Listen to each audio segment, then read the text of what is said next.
मैया 9 एप्रिल 2024 मंगलबारनि बेलासि समाव बाथौ खेराइ रिजर्टआव जों BPF हानजानि जयनिं खालामहोनाय बेवहाय जोंखौ सालबारि एबसुनि होननानै नाम मख'दों।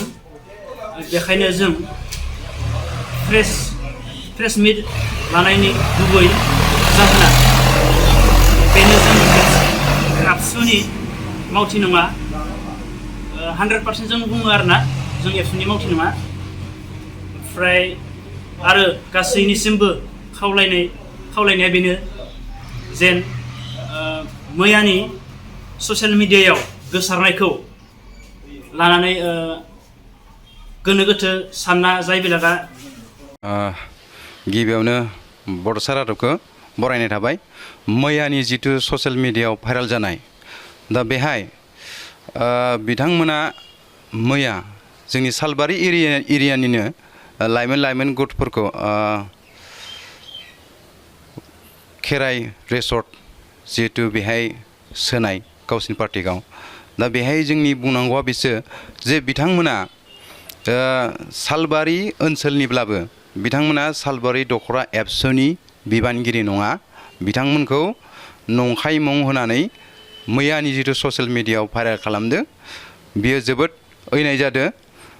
बेखौनो जोङो खावलायो दे नोंथांमोना मैयानि जिथु BPF हानजाया जिथु जायफोरखौ माने नोंथांमोननि पार्टिखौ सोयो जोंहा बेहाय बुंनो लागा गैया। नोंथांमोना मा हानजायाव थानानै पलिटिकेल खालामो बेहाय जोंहा बुंनांगौ जेबो गैया। खिन्थु मैयानि जिहेतु ससियेल मिडियायाव जोंनि सालबारि दख'रा एबसुनि बिबानगिरिफ्रा BPFआव आखाइ हमलायफैदों होननानै जिथु फोसावनाय दा बियो 100% नंखाय। मानो होनब्ला बिथांमोना जोंनि दख'रा एबसुनि सासेबो बिबानगिरि नङा। बेखौ जोङो बिथांमोना निस्सय माबा मोनसे पलिसि थानो हागौ जे बेबायदि नंखाय मुं होनानै गावसोरनि BPF हानजायाव जुदि सोनो हायोब्ला माबा मोनसे लाब थानो हागौ आरो। खिन्थु जोङो खावलायगोन जाहाथे इयुनाव बेबायदि खालामनाङा। मानो होनोब्ला जोङो बर' फरायसा आफादा बर' हारिनि मोनसे माहारियारि आफाद दा बेखौ गाज्रि मुं होनानै जिहेतु भाइरेल खालामनाय बियो जोबोद अयनाय जादों।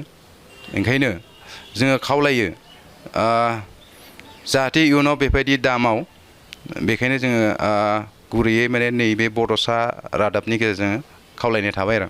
माखासे लाइमोनफोरा फरायफुनाय लाइमोनफोरा राजनितिकआव जुगदान जानायखौ जों नुनो मोनगासिनो दं। बे समाव सालबारि दख'रानिफ्राय माबायदि जिहेतु आथिखालाव जिहेतु राजनितिकनि थौजों लाइमोनफोरखौ जिहेतु गावसोरनि पलिटिकेल हानजायाव सोनाय बियो जोबोद अयनाय जादों। मानो होनबा लाइमोनफ्रा गाव गावनि जिहेतु इयुनखौ दानायनिसो सम दा नैबे उन्दै समावनो जे राजनितिकआव हाबनानै जिहेतु गावसोरनि साननाय हनायखौ गुबुंले खालामनानै इयुनखौ जिहेतु इयुननि लामाखौ खोमाना लानो नागिरनाय बियो जोबोद अयनाय जादों। मानो होनोब्ला जों जिखि जाया मानो पार्टिकावनो थाया मानो हयथ'बा नोंथांमोना सोरबा दैदेनगिरिफोरा जिखुनु जेरै BPF हानजा एबा UPPL हानजा जिखुनु पार्टिकावनो खामानि मावा मानो दे मैयानि बायसा लाइमोनफोरखौ जेरै पलिटिकेल हानजायाव सोनानै जाहाथे गुबुंले सानखांथिखौ सोमजिहोआ बिथांमोननि इयुननि जिहेतु लाइफ दानाय जाहाथे बेयाव जेबो माने गोनो गोथो सोमजिहोआ बेखौ जोङो दिनै सालबारि दख'रा एबसुनिफ्राय गुरै खावलायहरो। आरो जोङो नैबे बड'सा रादाबनि गेजेरजों जों खावलायगोन जे मैयानि बायदि जाहाथे बेफोरबायदि बबेबा मोनसे जेरैहाय जोंनि सालबारि दख'रा एबसुनि मावथि होननानै फोसावदों जाहाथे इयुनाव बेबायदि फोसावा बेखौ जों खावलायबाय।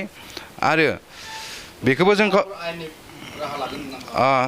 जितु मैयानि जितु हाबाफारि दे बेफोरबायदि जुदि सालबारि दख'रा एबसुनि मावथि होननानै जितु मुं फोसावनानै जितु ससियेल मिडियायाव फोसावबाय जाहाथे बेफोरबायदि जुदि इयुनाव बेदि लाबावोब्ला जोङो जाहाथे बै बिथांमोनखौ आयेननि हेफाजाबजों गोख्रों माने जोङो राहा लागोन आरो जाहाथे एक्सन लागोन जाहाथे माने बेफोरबायदि मावा आरो बेखौनो फिन खनसे खावलायबावबाय जे नोंथांमोना माबे हान्जायाव थानानै खामानि मावबाय था खिन्थु लाइमोनफोरखौ लानानै खेला गेलेनो नाङा बिथांमोननि इयुनखौ लानानै जिथु खेला गेलेनो नाङा मानो होनबा बिथांमोना गाव गावनि इयुननि जिउखौ दाफुंनायनि